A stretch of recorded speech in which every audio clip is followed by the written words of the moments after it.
دلته چې نفرت وکړي نو پښتانه څه نه وایي، خو چې مینه وکړي نو هغې هغه هلک یا هغه جینۍ بدنام. د جومات هم د حجرې سړی یم، تا سره سم په هر محفل کې یاد یم، تا سره سم د تذکرې سړی یم، ښکلې سترګې د په وار زمبوه، ښکلې زه په زړه نرۍ سړی یم. او هغوی په دې دنیا جنت ګټي. د دوی تره ته په دواړه لاسه سلام دی چې دا بچی دا ډومبی په دې پاکستان کې ما ولیده چې دی وایي چې ما ته پلار نه یادېږي، ولې چې زما تره ما ته د پلار مینه راکړه. ډېر ارمان وکړو خو چې پیسې نه راځي نو موږ ولې ارمان وکړو؟ بعضې نیم ارمانونه په زړه دننه د پند کول پکار دي. عشق مو کړی دی، عشق مینه رښتیا رښتیا به وایي. خیر تو ټالنټ یې رښتیا خبره به کوې، زړه مینه. ما اکثر اورېدلي وي دا شاعري هغه کس کوي چې هغه چوټ خوړلی په دې زړه باندې. بالکل ما د ضمیر خان ضمیر یو ویډیو کته هغه وایي چې هر شاعر عشق وي خو هر عشق شاعر نشي کېدی. خو زمونږ د پښتنو په خوره زمونږ په دې خوره باندې دا مینه چې ده نو دا یو ګناه ده. زمونږ د پښتانه چې دی دا مینه نه مني، نو بیا چې مینه نه مني او دې له د یو کفر یو ګناه نوم ورکړی دی نو یو انسان به دغه ګناه دغه څنګه وکړي په خپله چې ما دا ګناه کړې ده. واو د لاسونو پړکا جي د دوی دپاره دا سیاستدان جوړېدی شي، مکمل سیاستدان جوړېدی شي. ډېره په ښه الفاظو کې خبره راغونډه کړله. ګناه ولې ویلی شي؟ زمونږ پښتنو چې د مینې نوم له تور نوم ورکړی دی. زمونږ پښتانه دلته چې نفرت وکړي نو پښتانه څه نه وایي، خو چې مینه وکړي نو هغې هغه هلک یا هغه جینۍ بدنامه کړي، هغې ولې د بدنامۍ نوم ورکړي. ولې چې هغې په رښتیا مینه کړې یا هغه په رښتیا مینه کړې. زمونږ پښتانه چې دي نو کله یو ماشوم مینه وکړي او هغه کور کې ووایي نو زمونږ مور پلار ورله هغه خواهش پوره نه کړي، هغې ورله الټا دغه ورکړي چې مطلب دا خو زمونږ په دې پښتنه خوره مړه یم کې اکثر. څو کمې محسوسوئ چې داسې نه ده پکار، د مینې احترام پکار دی. بالکل چې مینه خو دا ووایي که نه چې مینهوالو ته ووایي دا ستاسو وینا چې ده دوی ته ډېره ښه رسي. چې بالکل مینه او مذهب، د مذهب د نوم دی مینه. کله چې انسان مینه وکړي، مینه خو هر چا سره کېږي، مینه مور سره هم کېږي، پلار سره هم کېږي، رور سره، خور سره، هر چا سره مینه کېږي. او عشق چې دی نو هغه بیا یو انسان سره کېږي، هغه انسان سره کېږي چې دغه لپاره بیا سړی د مرګ ته هم تیاري. خو دلته چې دی نو زموږ په خبره عشق ګناه ده. نو د دې د وجې یو خو زموږ په خبره غربت ډېر دی، نو د هغې د وجې کله چې یو هلک مینه وکړي او هغه جینۍ کور ښي نو هغه د خپل غربت د وجې هغه خپله مینه هغه بس په زړه باندې ختمه کړي، پاتې شي. نو پکار دی چې د مینې احترام وکړی شي. بالکل چې پکار دی چې د مینې احترام وکړی شي.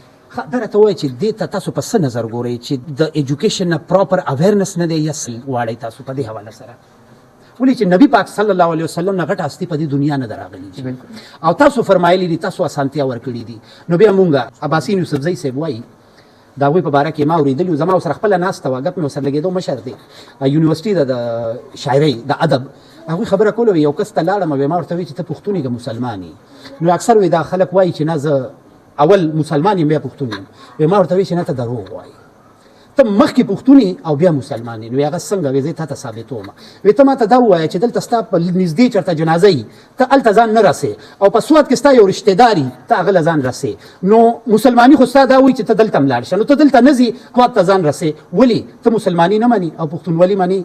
هلته سوات ته ځان رسې. پښتون تا ته مسلماني وایي چې خور له عیسه ورکه، او ته تا ته چې څه وخت کې وایي خور له عیسه ورکه، نو ته وایي چې دلته زموږ پښتنو کې څوک عیسه چاله نه ورکوي، هلته ستا مسلماني چېرته لاړه؟ نو د عباسین یوسفزۍ صاحب دې خبرې سره اتفاق لرئ؟ بالکل دې خبرې سره خو زه 100% اتفاق لرم، ځکه چې پښتانه مسلماني شریعت سره دومره دغه نه کوي څومره چې خپلې پښتو سره دغه کوي. پښتانه وایي خلک به څه وایي، ولې به وایي؟ دوی په دغه سوچ کې غونډ عمر تېر کو. سوچ به راله بدلوئ؟ نو که موږ ډېر ووایو نو پښتنو سوچ نه بدلېږي. ستاسو په ادب سره ستاسو وینا چې دا بدلون راولي. بس پښتنو له پکار دی چې هغې خپل سوچ خپل مایند صحیح کړي. انشاءالله د خور په حواله سره تاسو شاعري کړې وه جي ما اورېدلې ده. او جي او که نه جي شیخ صاحب وظیفې کوي، منځونه کړي، او دا ظالم په ښکلو تعویضونه کړي، نه پېژني خپله دی حرام حلال، بل ته په منبر بیا بیانونه کړي. او دلته کې د خور حق ورکوی نه شي، ربه دا سړی څنګه ښځونه کړي؟ دلته کې رور مړ کړي په جایداد باندې، هلته بیا د مکر نه ویرونه کړي، او دلته ازاري سړی بېغمه وي، دلته بې ازار سړی غمونه کړي، دلته کې د مور زړه لړزولی وي، هلته د کعبې نه طوافونه کړي. او ډېر په بخښنې سره چې غواړي دوی د مور مرګ چې تقسیم وکړو، دوی هر وخت د خدای نه دا سوالونه کړي، شیخه مور کعبه د مور جنت جنت، مور چې نه وي څه به جایدادونه کړي. کونډه او یتیم دلته نه هر ناس وي، هان صاحب په بخمل باندې خوبونه کړي، یمن سوره دلته رښتیا مه وایه، خلک په رښتونې ګزارونه کړي. واو ماشاءالله جی ماشاءالله سبحان الله. د لاسونو پړکا ناظم صاحب د دې یلسټر دپاره ډېر ټایم ما ستاسو واغستلو، او ما څنګه ناظم صاحب موږ له ټایم راکړو، او د دوی سره زما د ملګري فرحان صاحب هم یو جهان مننه چې هغوی د دوی نه ټایم واغسته. باچا صاحب سره خو ستاسو مینه ده؟ په اخره کې دا لږ وایم چې د باچا خان صاحب دپاره د هغوی په دغه کې به تاسو خامخا څه دغه کړي د هغوی یوه ډېره درنه هسټري ده ویلي دي څه باچا خان هسټري هغوی په حواله سره هم څه شاعري دغه چې د باچا خان د نظریې سړی یم زه د سپېڅلې عقیدې سړی یم زه خپل مذهب او کلتور دواړه پالم هم د جومات هم د حجرې سړی یم تا سره سم په هر محفل کې یاد یم تا سره سم د تذکرې سړی یم ښکلې سترګې د پوار زمبوه ښکلې زه په زړه نرۍ سړی یم ما د یزید ډله کې مه لټوې زه د حسین د قافلې سړی یم که سر مې ټیټ دی یاره تا ته ټیټ دی منصوره نور خو د شملې سړی یم واو زبردست ماشاءالله جی یو جهان مننه کوو دا راته ووایي ټیک ټاک سره مینه کوئ که نه دومره خاص نه نو تاسو ته پته ده دا خو پلیټفارمز دي که نه چې لایف نه راځئ نه جي لایو بالکل نه لایو سره مې نه جي بالکل به نه راځم ولې وجه بس لایو چې نو په خاشي خوري او زما بالکل دا دغه نه یې خوښ نایس ګریټ او تاسو ته پته ده پیسه لایف کې ده خو په هغه پیسې به څه وکړې کومه چې په خاشي خوري او په پښتنو باندې بده سره غورځي ډېر ښه دا د پښتنو کشر دی خو خبرې د مشرانو دي او بیا د دوی تربیت د دوی تره څنګه چې تاسو هغوی دلته کې په کیمره ولیدو منصور غفاري وایي چې زما تره چې دی هغه ماله دومره مینه راکوي چې ما ته چېرته د پلار یاد نه راځي الله تعالی دې د دوی والد صاحب له هم جنتونه نصیب کړي او د دوی مور صاحبې له د الله همت ورکړي طاقت ورکړي چې د ده هغه خواهشات چې دي هغه پوره کړی شي ګرانو مینوالو له څه پیغام ورکوئ چې څه کول پکار دي زموږ معاشره به څنګه ترقي کوي زموږ معاشره به ترقي کوي خو چې پښتانه یو بل سره یو شي یو کېږو که نه ورکېږو بالکل یو کېږو که نه ورکېږو ګران عزتمندو یو جهان مننه کوو د رحیم شاه ناظم صاحب یو جهان مننه کوو چې دوی د خپلو مصروفیاتو نه موږ له ټایم راکړه او تاسو ته هم سلام دی چې د دې ماشوم تاسو سپورټ کوئ وایي چې یتیم په کم دسترخوان باندې رزق وخوري په هغه دسترخوان کې چرې کمی نه راځي داسې ده جي ښه ده راته ووایئ دا ستاسو ټیلنټ دی د ده په حواله سره تاسو څه کمنټس کوئ دا د راتلونکي د دې ملک مستقبل دی او دغه شان چې دی په دې الفاظو باندې عبور حاصل کړو نو انشاءالله دا یو منصور غفاري نه دی دی به ځان سره په لکونو نور پیدا کوي او دا پښتون قوم چې دی همدغه شان نوجوانان به په دې معاشره کې را پیدا کېږي